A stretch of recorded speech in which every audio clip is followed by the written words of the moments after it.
subscribe to the Donnie Houston podcast, man. Yeah, man, it's going down. This Donnie Houston podcast. I am Donnie Houston. Check it out, man. We got a real special guest today, brother Abdul Haleem Muhammad, Doctor Abdul Haleem Muhammad. He's a real special brother, man. He's been putting it down in the city of Houston for a long time, having his hands just in the community and just on everything that's good, working with, many members of the Houston hip hop community. I actually connected with him through K Reno, and I'm just honored, like I said, to have him here today in the studio, man. Doc, how you doing? How you doing, well, Doc? thank you. I'm well, thank you, Brother Donnie, and I'm honored to be here with you. As I told you before, what kind of initiated this whole thing was, in fact, that I've been watching your shows, and then you had Miss Charlotte on here. Charlotte, shout out to Charlotte. And I learned so much about the city of Houston that I didn't know. So I've been here since 1980. So I just called K Reno, say, hey, man, will you hear from that brother, or you know that brother? Tell him how much I enjoyed his podcast and how much I learned about Houston from his show. And then I started looking at other Little Kiki and others, and even K Reno's interview and other interviews. And I said, wow, that's something. And then, of course, you extended the invitation, and I'm here, brother. I'm thankful, and it just tripped me out when K Reno told me, and then I looked up and I'm like, oh, wait a minute, no. I've seen this brother before receive an award, because my mom, like I told you, she has a community outreach organization, and y'all received an award at the Power Center probably over 15 years ago. That was my first time seeing you. And so when I put everything together, I was just honored that someone who I consider to be of such prestige to be into what I'm doing, so I'm thankful, man. I appreciate you coming through, man. Well, again, Brother Donnie, my teacher, the Honorable Minister Louis Farrakhan, this was the early 90s, and we were at it was then the Doubletree, it's the Hilton now, over on Post Oak in the Galleria. And we were sitting with Quanell X and Jay Prince. And he said to Jay, he said, brother, one of your rap songs will reach more of my people than all of my speeches put together. Brother, I am a Farrakhan partisan. And of course, we had that summer, what we would call our summer of soul, Mind Playing Tricks on You. When you heard that that was the theme of that particular summer. And the beauty of it is that that's a song that went gold without video, without social media, as I've heard Jay Prince say, and it's absolutely true. But it was like our theme song, and the Ghetto Boys broke out. Therefore, there was East Coast, there's West Coast, and then there was the Gulf Coast, or the Third Coast, which was us. But in that room, in the hotel suite, the minister told Jay, he said, one of your rap songs will reach more of my people than all my speeches put together. Now, that floored me.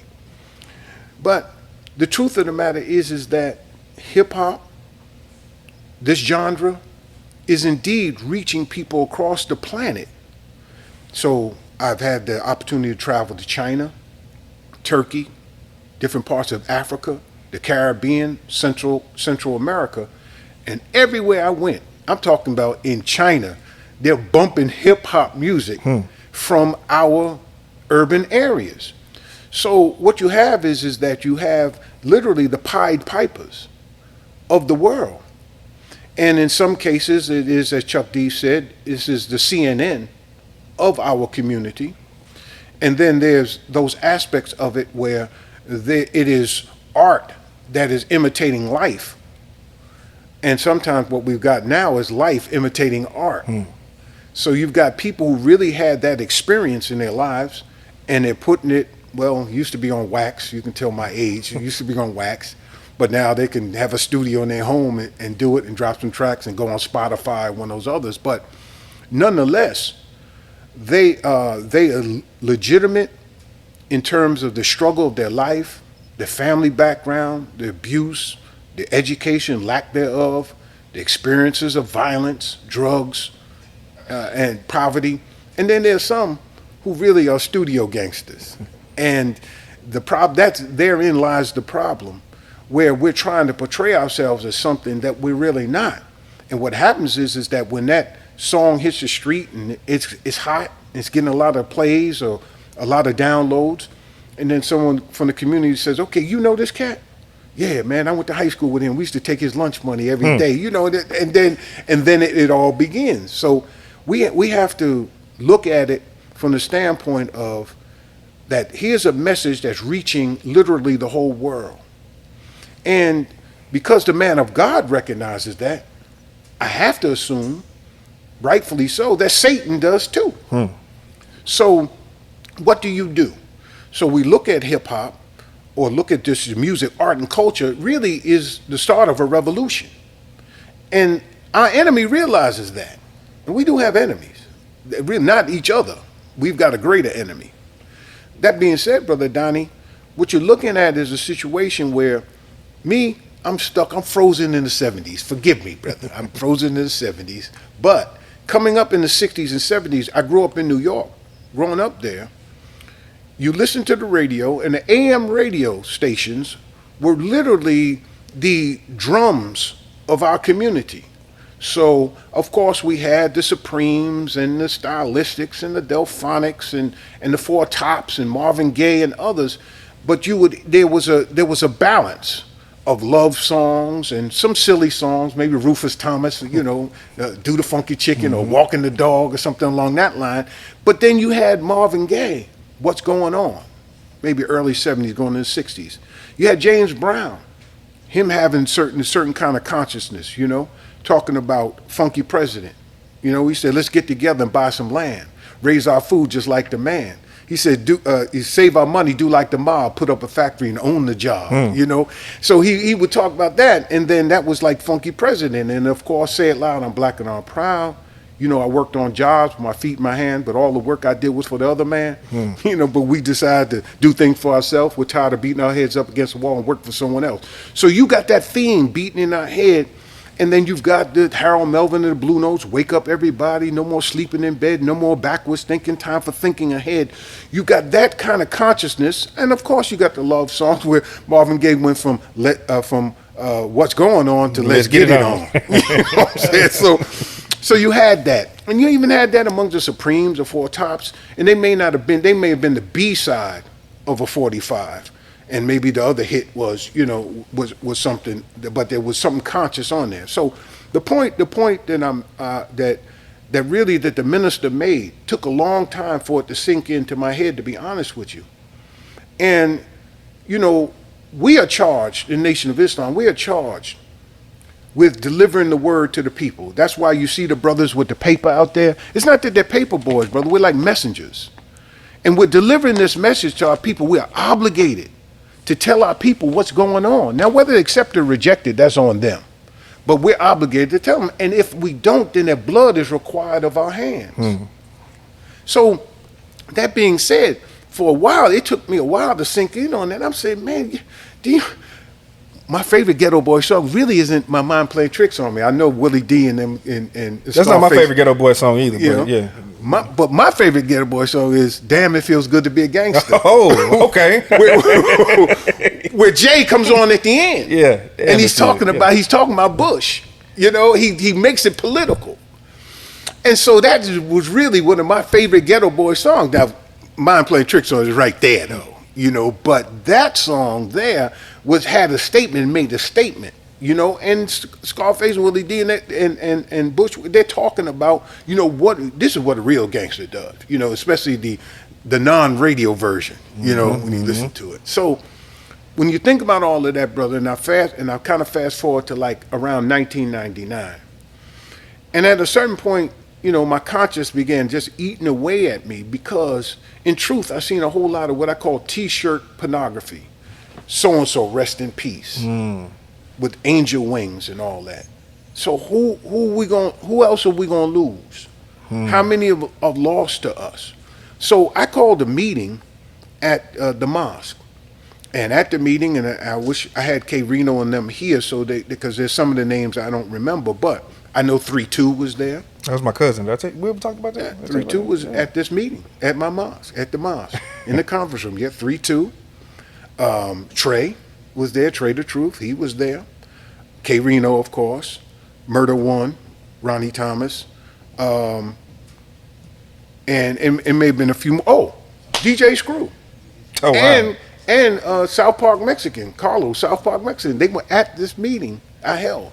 Now, I'm not and I'm not knocking my Christian brothers. There are many of them great pastors in the city, but some are like Reverend Cashachek, and they will come and talk to the rappers and say, yeah, y'all need to do all this and give me some money. That's not my style. I was talking to them about owning their publishing rights, their masters. Don't sign these 360 Wait. Okay, wait. How do you even acquire? Because unless we finna talk about it later, I don't know you to be a music guy, but to have that knowledge and knowing like that's where the power lies. How are you even getting into that? Was this like what you're learning through Jay and seeing what he's doing with Rap a Lot and all that? Is that how you kind of learning the talks of that, or is this just something that you kind of been into? Just something that you learn, you pick up along the way of do's and don'ts. And in particular, if you think about it, of course, coming out of the 60s and 70s, when you think about, for instance, Michael Jackson getting Little Richard's masters and giving them back to him. What do you mean he didn't own his own masters? Or how many of our blues people, Lightning Hopkins and all of them, and these other ones that were jazz coming out, Blue Note Records or these other Chess Records, or all of these, right? Having blues or jazz genre, and really all the artists wanted to do was be accepted, get applause, get a little money, this, that, and the other. But they died broke. Taken advantage of, yeah. They were taken advantage of. So, you think about Red Fox and all these people who died owing money. Or even think about, go back as far as Joe Louis, the boxer. Here's a man that he went into the army. He did everything they wanted him to do. He did exhibitions. He raised money for war bonds and all that. And yet they couldn't forgive him his taxes. And he wound up being a greeter at Caesar's Palace. So many of our artists, many of our cultural treasures have literally died broke. And the people who couldn't dance, couldn't sing, they couldn't do anything. They and their children went to Harvard and Yale and Dartmouth and Stanford and all of these places, and they're living large and they're going on. We talk about these people, but you, for instance, if I use somebody's music in a commercial, I got to get royalty rights not from them or their family or their heirs. I've got to get the royalty rights from the people who really own it now. So my discussion with those who were there at that meeting was for them to own their publishing rights, to, make sure they put their name, on the song by so and so, to make sure that they kept their masters, to make sure that that they didn't sign away their life or their image or their name. That was the things with Prince. How did he become the artist, formerly known as Prince? And have, when he went to the Grammys, I think, would have slave on his face, because he was saying to them, look, man, you own my name, you own my image, because I signed this contract. What I love about, for instance, Master P, because I have a radio show, Connect the Dots, on KPFT, comes on Wednesdays at 4 p.m. But at one time I interviewed Master P. And I'm looking at Master P, and he's giving an interview. I'm watching it on the internet, though. This is later. And he talked about how he went to the music executives, and they offered him $1 million. He looked at it. He read the contract, and he said, no, that's okay. And he said, while he was on the plane, I don't know whether his relative. Brother, yeah, he had no money. He was wondering why he didn't take the money. We grew up in the projects, man. What's $1 million, bro? He said, if they offered us $1 million, how much are we really worth to them? And Master P took it from there. So you have now, though, this struggle between a kind of conscious rap, it's street, conscious, and just people that just saying it's just nonsense, okay? And unfortunately, when you sell your soul to the devil, one day the bill comes due. So we have many people who are given $1 million or $2 million or $5 million to really, because they listened at the demo tape, they listened to him, and they heard some consciousness in there, and they bought that, they paid him or her that money to put that on the shelf, because we don't want to hear that. And if you really go back to the initial, let's talk about East Coast hip hop. Again, coming out of the 60s and 70s, it was a struggle, the civil rights struggle. And by the time they passed the 64, you had the Nation of Islam, had the assassination of Malcolm X, you had the assassination of John F. Kennedy, you had the Civil Rights Act of 64, the Voting Rights Act of 65, Dr. King was assassinated, then you had the Fair Housing Act.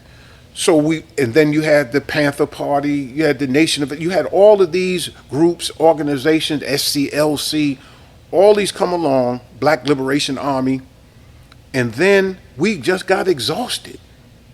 So then what we got was, in turn, we got disco.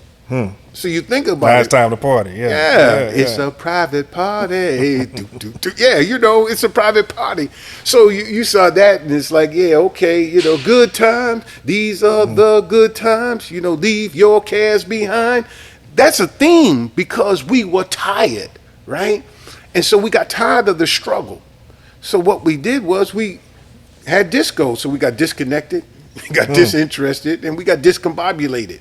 And so you look at hip hop, you look at really it's the West Bronx, not the South Bronx that came out, the West Bronx, and you think about, I think it's Kool Herc it was that started doing beats in his house. He's a Jamaican, he has Jamaican background, he started doing beats in his house.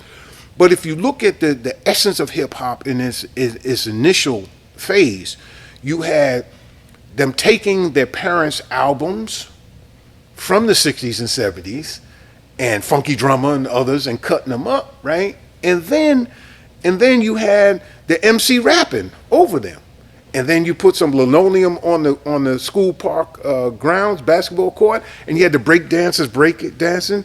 And then because in the New York school system, they were so broke. New York was literally bankrupt under Ed Koch and others. To the school system is not like here. We have an independent school system. Chicago, New York are tied to the mayor's office or to City Hall. So when they had budget crisis, they would cut out what they thought was non-essential, such as arts and culture and dance and all of that. So what did our brothers do? Graffiti. Our brothers used the subway car as their canvas.